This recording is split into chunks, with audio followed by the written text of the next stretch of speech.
Let's get educated. That's why we're here, to bring you the stories impacting K-12 classrooms and college campuses. It's time for a little education. Well, welcome one and all. I am Katie Petrick, as always, joined now by the good doctor, Dr. Jacobs. Jacobs, how are you this fine day? They wonderful. They wonderful. Now, Petty is almost over, but we're going to be in our Paris mindset at least for a couple more days, huh? Now, before we actually get started with our stories for today, just a little reminder that since Facebook and YouTube have destroyed our reach, we would really, really appreciate it if you could support our show by following us at rumble.com/Freedom Project. Simply click the follow button and tap the bell to be notified when we have new videos out. And again, it's rumble.com/Freedom Project. All right, well, let's start in the colonial Massachusetts, which is colonial no more, but great. Massachusetts has expanded K-12 public education to include, those outside of K-12, so adults, as taxpayers are now forced to pay for any and all residents to attend community college, for free. For free. It's for free, Jake. For free. That's when I'm a socialist, when stuff is free. Free 99. By the way, I'm surprised you didn't mention the Bee Gees song, Massachusetts. I was going to, and then I paused. I'm sorry to digress, but I got to tell you that Massachusetts Governor Maura Healey signed a nearly $60 billion, not million, billion-dollar budget for 2025 that includes tuition-free community college offered to all state residents. They call it Mass Educate, expands upon an existing $24 million program, Mass Reconnect, which provides free community college residents 25 and older. To cover the new $75.5 million investment, the Senate plans to use funds from the voter-approved 2022 Fair Share Amendment known as the Millionaire's Tax for its addition of a 4% surtax on income over $1 million. Let's see the video on this. Governor Maura Healey's nearly $58 billion budget plan was unveiled today and includes big investments in education like making community college free for everyone. The new budget allocated nearly $240 million for higher education. Over $93 million will go towards Mass Educate to cover college tuition and fees for all state residents. Previously, Mass Reconnect was only for those 25 and older without a college degree. Now there are no age restrictions. Applicants must, though, attend school at least part-time and not already have a bachelor's degree. What it should do is give us increased enrollment, and it's going to create greater access for students who face financial challenges to come to pursue higher education. $80 million has also been set aside for Mass Grant Plus scholarships.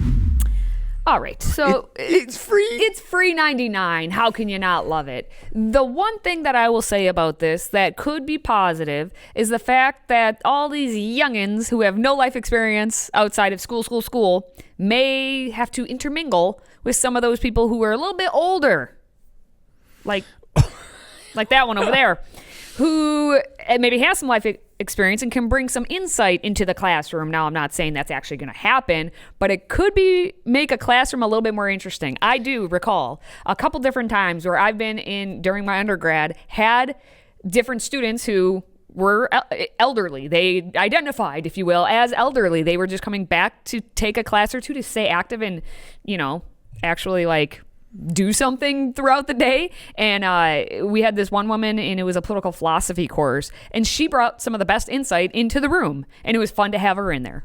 It's interesting because when I moved from Arizona to Wisconsin, I already had a master's degree and a state license in Arizona. I had to, at 31 years old, go back to undergraduate school for a year and a half and take courses at UW-Wisconsin and Oshkosh, and I was the older guy in the class. I was the older lady in the class when I went and got my teaching degree. Yeah. I had 10 years on all of them, and wow, those 10 years made a big difference. But Katie, I got to say something. You always have the glass half full. I mean, for the that's what you're seeing in this thing. True. But I don't know, man. Socialized education, socialism education by the state.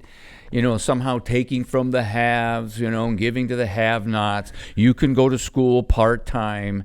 I don't know, man. I guess it's a nice way to brainwash millions of people in the state of Massachusetts. And if Kamala Harris becomes president, she wants socialized or socialism education free for these young kiddies.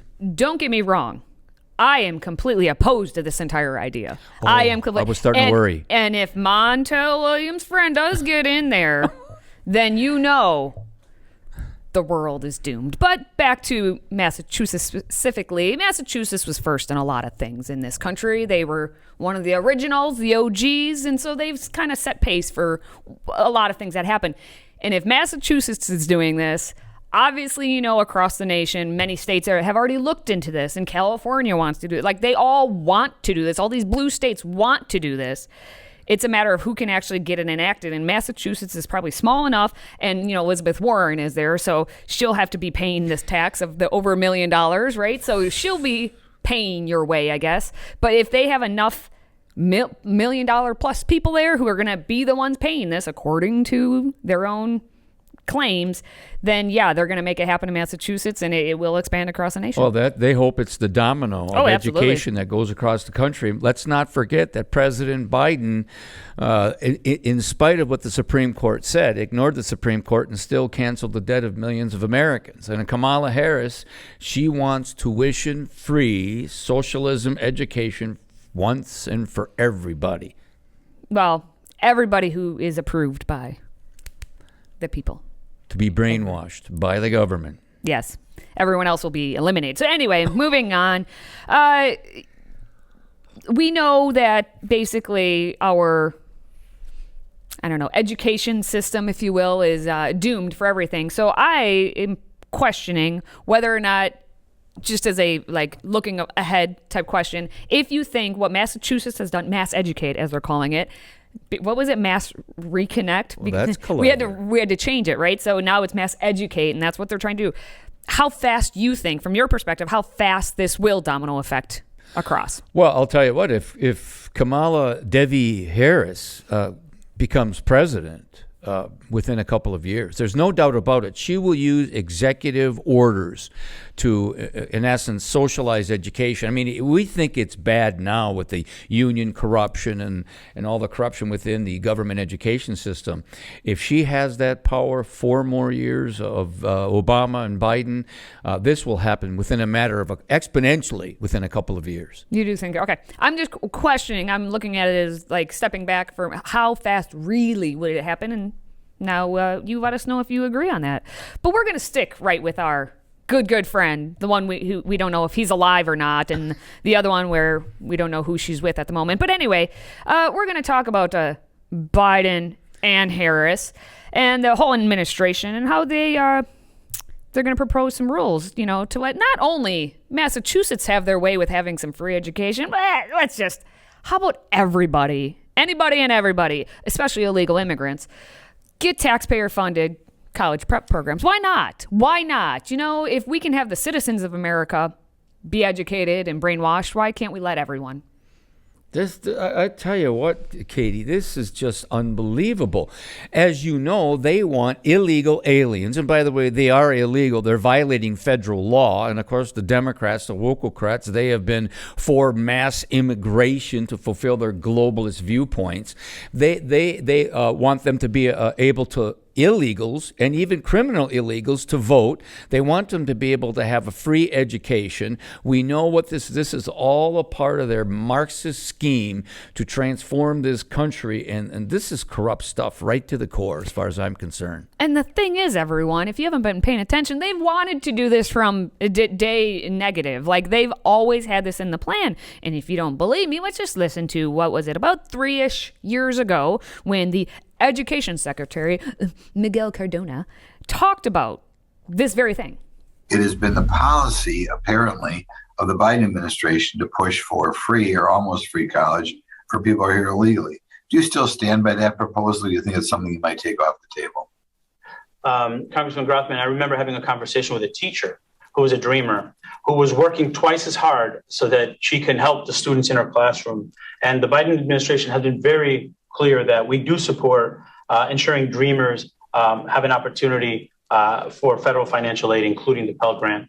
Well, these are students who are making a big difference in their communities. And aren't kids born in America making a big difference in their communities? Yes, they are. Why do you insult them by offering these programs to illegal immigrants and not giving them to American citizens? Pretty cool, because that was my representative there, Glenn Grothman. Thank you for the little shout out, Mr. Grothman. Love Grothman. So Miguel Cardona keeps talking about the dreamers, and you may think, well, I'm a dreamer. Jake, I know, is a dreamer. But what they mean is the Deferred Action Childhood Arrivals Program, DACA. Those people, the people who are part of that, correct? Yep, absolutely right. Dreamers, they're all a part of this. So the illegal immigrants who would qualify for DACA, the Deferred Action Childhood Arrivals Program, they would have access to the federal TRIO programs that are targeted to serve and assist low-income individuals, first-generation college students, and individuals with disabilities to progress through the academic pipeline from middle school to post-baccalaureate programs. Now, as the proposed rule states, the proposed changes would expand eligibility to include students without immigration status. Well, that's four very important words. Students without immigration status. And then they include, and students with disabilities. Oh, we're going to put them in. But that immigration status means non-citizens, people who are not citizens of the United States. And as Glenn Grothman tried to ask, what about the Americans, the ones who are here? But, anything? No? Thanks.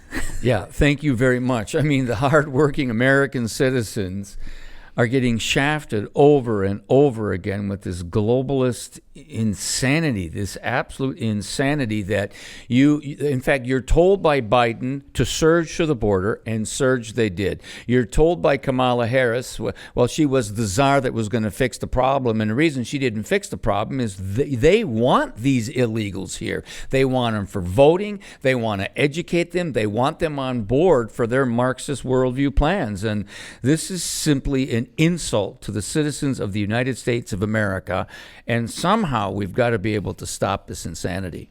All right, well, we've only scratched the surface on this episode of Educated. Don't start scrolling. Today's episode is brought to you by Freedom Project Academy. Looking for a K-12 classical online school built on Judeo-Christian values? FPA is enrolling now for the fall.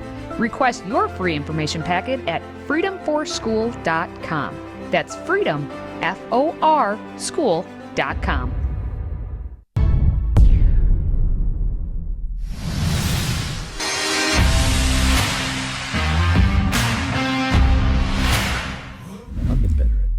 Coworkers, they can be the best or they can be the worst.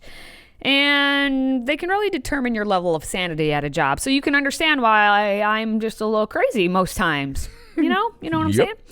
And the current crop we have of the Generation Z is apparently the worst to work with. I mean, you probably have an example that you can think of off the top of your head. And if you don't, well, maybe you will in the very, very near future. I think we can all create examples, though. I'm very confident in us. So take a look at what we have going on. So, Gigi, let me ask you, is your generation worthless? I don't think my generation's worthless. I think that Gen Z grew up as the first digitally native generation, and we're used to information fast, and we're used to information and work and getting back to people within seconds. And so I think that, are we worthless? No. But do we have our work cut out for us in terms of traditional workforce? Absolutely. Okay. You're no boomer, young lady. That's all I'll say. I'm kidding. Allie, what do you make of all this, the back and forth on whether that group is up to the job? I mean, I think it's our own fault that they might not be. We're letting them graduate basically with a major in vegan arts and a minor in Taylor Swift at this point, and we're paying off all their loans after that's done.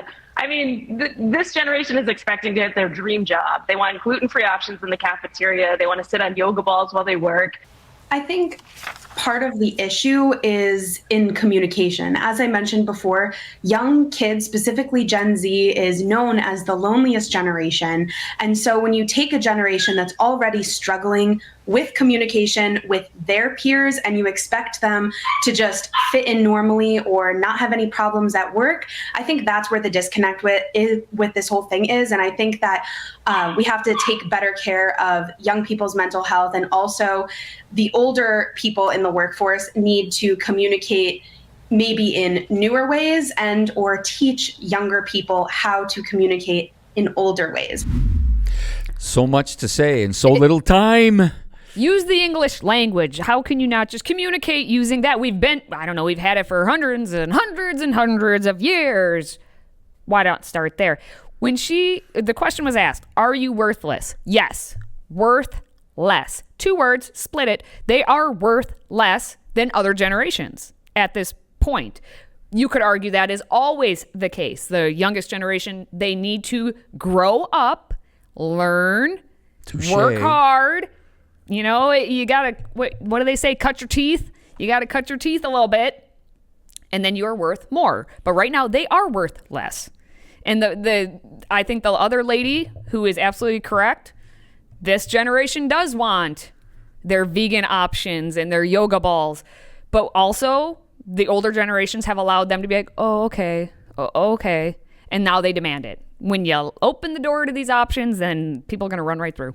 Yep. You know, one of our producers, Nikayla, she does not fit that rule, though. She is a hardworking young lady, and I just want to make a point, and I work with them at Young Americans for Freedom. Yes, I'm name dropping. Yeah. And I find literally hundreds and thousands of beautiful Zoomers who absolutely get it, love the country, love God, etc., and have a strong work ethic. But unfortunately, there's far too many of them that are worthless. They are worth less, but don't be one of them. Be worth more. All right, well, don't go anywhere because we've got a special message from our good friend, David Fiorazo. Stay with us. In 2024, we find ourselves at a pivotal moment where the call for unity, freedom, and a better future echoes louder than ever.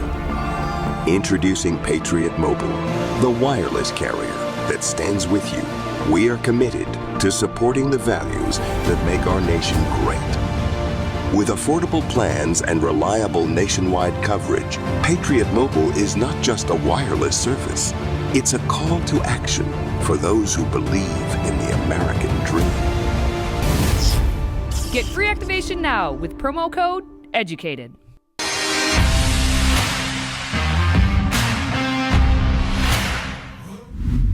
All right, over the last few months, Dr. Jake Jacobs has been filling in for David Fiorazo on EDUCATED.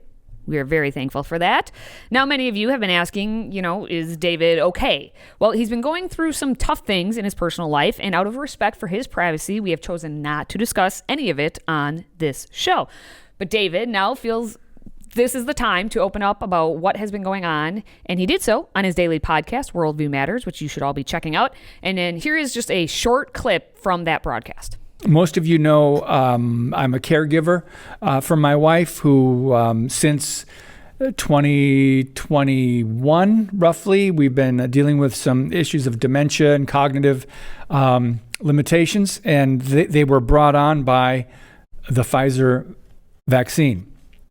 But more recently now, up to today, John 16:33 has come up so often in my life in the last couple months, and my mother died a month ago, and in my daily devotional that day, this scripture came up, John 16:33, and I also have it, interestingly enough, in this chapter in my book, chapter 15. It's called Encourage Yourself in the Lord, Faith Through Trials.